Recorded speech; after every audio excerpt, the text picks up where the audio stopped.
नमस्कार, स्वागत है आपका बिहार समाचार में। तेजस्वी यादव ने नीतीश सरकार द्वारा किए गए 65 घोटाले का खुलासा किया और कहा सरकार ने 40,000 करोड़ रुपए लूट लिया है। तो वहीं बढ़ती अपराध पर और महंगाई पर बिहार सरकार बुरी तरह से फंसते जा रही है। और तो और अब सदन में भी सरकार ने स्वीकार किया है कि हाँ, अपराध बढ़े हैं। तो आज की बड़ी खबरों पर बात करने से पहले आपसे अनुरोध है, कृपया वीडियो को एक प्यारा सा लाइक अवश्य कर दीजिएगा। आपका लाइक करना ही हमारी मेहनत का फल होता है। 15 साल में 65 घोटाले हुए महोदय। आज बजट पे हम लोग चर्चा कर रहे हैं। 65 घोटाले हुए महोदय, जिसमें बिहार का लगभग 40,000 करोड़ रुपए की लूट की गई। बजट में इसका कोई जिक्र नहीं कि वो पैसा हम कैसे रिकवर करेंगे। ये पैसा आपका मेरा नहीं था महोदय, ये बिहार के आमजनों का पैसा था। क्या सरकार ने कार्रवाई की? क्या अधिकारियों को, मंत्रियों को, या जो घोटालेबाज हैं जिन्होंने घोटाला किया उन पे कार्रवाई की गई? दूसरा कि ये 40,000 करोड़ रुपया जो बिहार के खजाने का जो चोरी किया गया, उसके रिकवरी के लिए क्या किया गया? रिकवरी के लिए तो कुछ नहीं किया गया। 40,000 गया तो गया, रिकवर नहीं कीजिएगा। आरा में कल देर रात रिसेप्शन से लौट रही दो बहनों को हथियार बंद अपराधियों ने गोली मार दी। तो इस पर देखिए, राजद ने नीतीश सरकार से पूछा है कि नीतीश कुमार साफ करे कि वो उनकी गृह मंत्रालय, निर्लज सहयोगी बीजेपी और भ्रष्ट बिहार पुलिस आखिर चाहती क्या है। बच्चियां पढ़ाई, नौकरी, सामाजिक जीवन सब त्याग करके क्या घर में दुबक कर बैठ जाए? तो रिट्वीट में राजा संता नामक यूजर लिखते हैं कि नीतीश राज बराबर महाआतंक राज। संतोष सुमन लिखते हैं कि थके हुए सरकार से और क्या उम्मीद करें। नागेंद्र कुमार प्रसाद लिखते हैं कि गुंडा राज हो गया है बिहार सरकार। तो वहीं कोई लिखता है कि अब तो कुछ करो सरकार। वैसे तो विधानसभा में बीजेपी विधायक ने मान लिया कि बिहार में अपराध बढ़े हैं, लेकिन उन्होंने बड़ी बात कह दी। बीजेपी एमएलसी संजय सरागवी ने कहा कि माना कि भले ही बिहार में अपराध बढ़ रहे हैं, मगर सरकार हाथ पे हाथ धरे बैठे नहीं है। उन्होंने कहा कि अपराधियों में पुलिस प्रशासन को लेकर दहशत होनी चाहिए। अगर इसके लिए एनकाउंटर भी करना पड़े तो बिहार पुलिस को पीछे नहीं हटना चाहिए। उन्होंने कहा कि अगर हम अपराध करेंगे तो किसी भी स्तर पर जाकर पुलिस प्रशासन कार्रवाई कर सकती है। उन्होंने कहा कि बड़े और गंभीर अपराधियों का एनकाउंटर होना जरूरी है, चाहे यूपी मॉडल या फिर किसी भी राज्य से प्रेरित होकर मॉडल लिया जाए, लेकिन अपराधियों में दहशत होना जरूरी है। पंचायत चुनाव इस बार ईवीएम मशीन से होगा और अगले ही दिन मतगणना शुरू कर दी जाएगी और जल्द ही डेट की घोषणा भी कर दी जाएगी। मगर पहले आप जान लें कि 10 चरणों में चुनाव होगा। पहले चरण में मधुबनी, सुपौल और अररिया में, दूसरे चरण में दरभंगा, मधेपुरा, किशनगंज, सीतामढ़ी, तीसरे चरण में समस्तीपुर, सहरसा, पूर्णिया, शिवहर, शेखपुरा, चौथे चरण में पूर्वी चंपारण, कटिहार, बेगूसराय, पांचवें चरण में मुजफ्फरपुर, खगड़िया, सारण, छठे चरण में पश्चिमी चंपारण, गोपालगंज, नालंदा और जहानाबाद, सातवें चरण वैशाली, सिवान, भागलपुर, लखीसराय, आठवें चरण पटना, मुंगेर, नवादा और बांका, नौवें चरण जमुई, भोजपुर, गया, बक्सर, 10वें चरण में औरंगाबाद, अरवल, रोहतास और कैमूर में। तेजस्वी यादव की शिक्षा पर सदन में भी सवाल उठा है। और अब देखिए, जदयू का सवाल है कि तेजस्वी यादव अपना रोल नंबर और स्कूल का नाम बताए। और यह सवाल जदयू नेता नीरज कुमार ने उठाया है। उन्होंने कहा कि तेजस्वी को पॉलिटिकल फ्रॉड भी कहा जाए तो गलत नहीं होगा। जब उन्हें सदन में सच नहीं बोलना है तो उन्होंने संविधान की शपथ क्यों ली? जदयू नेता ने तंज कसा कि वे ऐसी कौन सी दवा खाते हैं जिसके कारण नेता प्रतिपक्ष बार बार अपना बयान बदल देते हैं। इनके अनुसार यह कहा जाना कि तेजस्वी यादव कभी कहते हैं कि हम सरकारी स्कूल में पढ़े हैं तो कभी श्रेयसी का बैचमेट रहे हैं।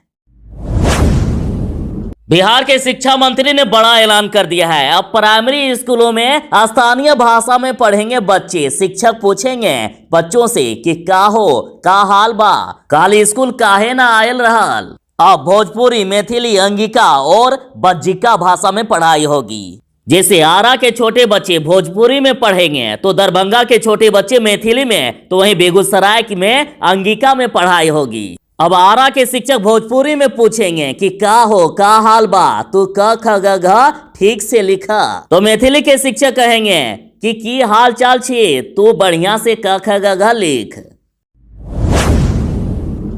बिहार में इलेक्ट्रिक बसों का शुभारंभ कर दिया गया है। अच्छे दिन आने की उम्मीद थी, लेकिन महंगाई ने सारे सपने तोड़ दिए। इलेक्ट्रिक बस का किराया सुनकर लोगों को झटका लग रहा है, चढ़ करके उतर जा रहे हैं यात्री। देख लीजिए, इलेक्ट्रिक बसों में 20 रुपया न्यूनतम किराया कर दिया गया है। मतलब सिर्फ बस में चढ़ करके उतर जाओगे 20 रुपया ले लिया जाएगा। तो इस पर राजद ने कहा है कि जिस नीतीश सरकार को 15 साल शासन के बाद भी ये तक नहीं पता है कि राज्य में कितनी गरीबी है और बेरोजगारी रिकॉर्ड तोड़ रही है, तो वह कैसे जनहित में आर्थिक फैसला ले सकती है।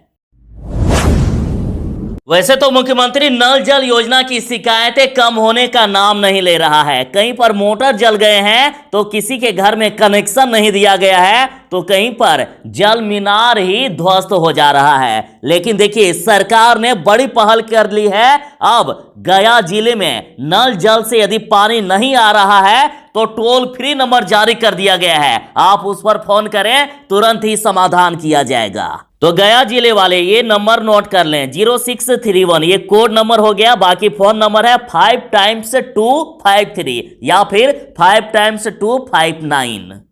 और गया जिले वाले चापाकल की मरम्मत के लिए 0631 222 0611 पर फोन करें, सभी समस्याओं का समाधान कर दिया जाएगा।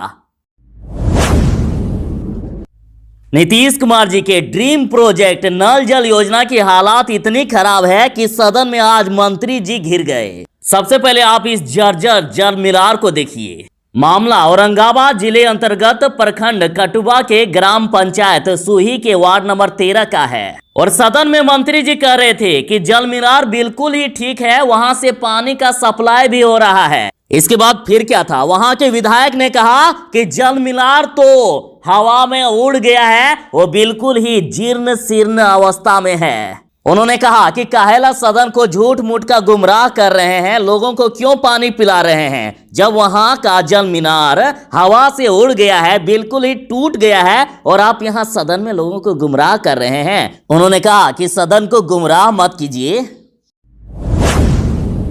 बिहार को फिर से नई सौगात मिलने वाली है। कुछ दिन पहले ही माननीय मुख्यमंत्री नीतीश कुमार जी ने बिहार में इलेक्ट्रिक बसों का शुभारंभ किया और देश में तीसरा राज्य ऐसा बना जहां इलेक्ट्रिक बसें चल रही है। और पटना में अगले ही महीने 50 और सीएनजी बसें चलेगी। तो एक तरफ जहां यात्रियों को सुविधा होगी, तो वहीं प्रदूषण मुक्त करने में बिहार सरकार की ये बड़ी पहल है।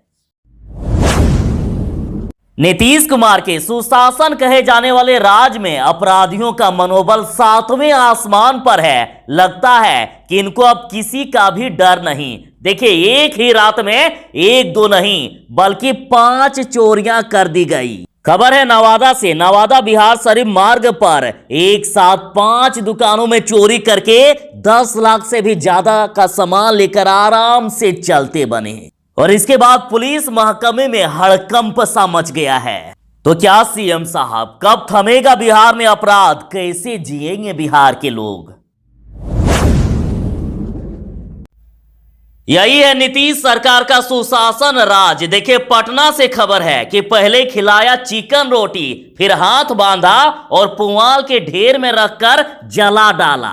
तो इस पर लालू यादव की पार्टी राजद ने कहा है, कितना इत्मीनान है नीतीश कुमार सरकार की छत्र छाया में बिहार के अपराधियों में। वाह, बिहार के सुशासन पर नागरिक फूले नहीं समाते होंगे, नाम रोशन हो गया, गर्व से सर ऊंचा हो गया होगा। सरकार के नाक के नीचे पटना का ये हाल है। चिकन खिलाओ, गोली चलाओ, मजे उड़ाओ। देख लीजिए नीतीश सरकार के सुशासन राज के कारनामे। दक्षिण बिहार ग्रामीण बैंक से 14 लाख की दिन दहाड़े लूट कर ली गई। अब अपराधी रात के अंधेरे का इंतजार नहीं करते हैं, बल्कि दिन में ही दिन दहाड़े लूट के ले जाते हैं। देखिए, हथियार के साथ आए थे हथियार बंद लुटेरे, और लुटेरों ने सिर्फ बैंक का ही पैसा नहीं लूटा, बल्कि वहां पर ग्राहकों के भी पैसे छीनकर ले गए। और खबर है नालंदा जिले के नारदीगंज से, जहां बस्ती बिगहा में लुटेरों ने दिन दहाड़े लूट कर ली। वाह रे बिहार सरकार, देखिए पिछले 2 दिनों में 4 जगह बैंकों में लूट हो गई है।